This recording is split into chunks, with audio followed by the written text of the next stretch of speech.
रहमान रहीम। तमाम देखने वालों को अस्सलाम वालेकुम।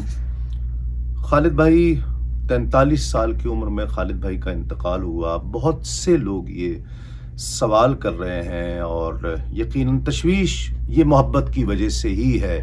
लोगों की तशवीश के अचानक क्या हुआ कि हंसते खेलते महफिल में शरीक होते और पढ़ते, बड़ी जान ताकत से वो पढ़ते थे और पढ़ते हुए ही अचानक 2-3 माह में ही इतना बड़ा सरमाया हमसे लुट गया, हम महरूम हो गए और वो रब की बारगाह में पेश हो गए।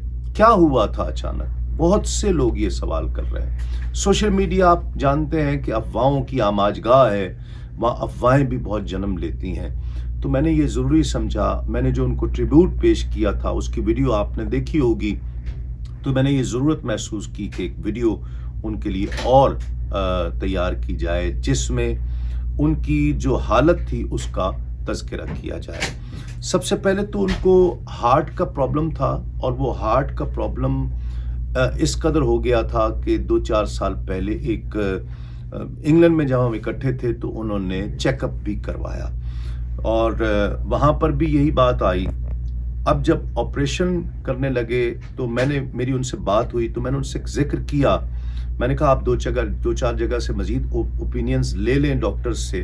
उन्होंने कहा जी मैंने तस्लीम भाई सब जगह से ओपिनियंस ले लिया है, अब फाइनल ये है कि हमने ऑपरेशन कराना है। ऑपरेशन हुआ, ऑपरेशन में कुछ फ्लॉज रह गए थे जिसका अंदाज़ा हो गया था कि फ्लॉज रह गए हैं। कुछ तकलीफ़ रही, फिर जल्दी सेहतियाबी नहीं हो रही थी।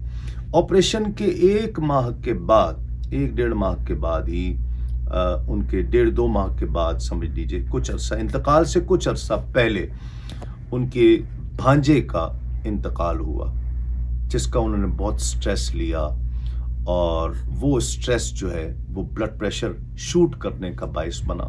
ब्लड प्रेशर शूट हुआ, राइट साइड पर कुछ फालिज के आसार आए, हॉस्पिटल में एडमिट करवाया और जब ये ब्लड प्रेशर, फालिज और हार्ट का प्रॉब्लम, सर्जरी हुई ताज़ा जब इकट्ठी हो जाती है तो ये समझ लीजिए कि ये एक बहुत तकलीफ़देह अमल है।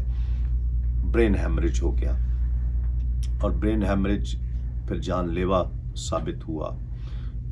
2-4 माह में ही, 3-4 माह में ही एक ऐसे सरमाए से हम महरूम हो गए, एक ऐसे दोस्त से और एक ऐसे अजीम सना खां से हम महरूम हो गए कि पता ही नहीं चला और यकीन ही नहीं आता कि वो इस दुनिया से चले गए हैं।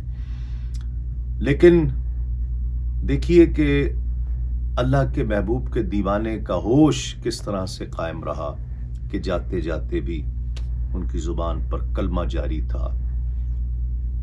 यकीनन उस वक्त जब ज़ुबान पर कलमा जारी था तो मेरा यकीन है कि उस वक्त आका करीम की ज़ियारत हो रही होगी उन्हें। अल्लाह का वली था वो। अल्लाह करीम उनके दर्जात में बुलंदी और रिफ़त अता फरमाए, उनकी बेहिसाब बख्शिश व मग़फ़िरत फरमाए और उनकी कब्र पर करोड़ों रहमत नाज़िल फरमाए।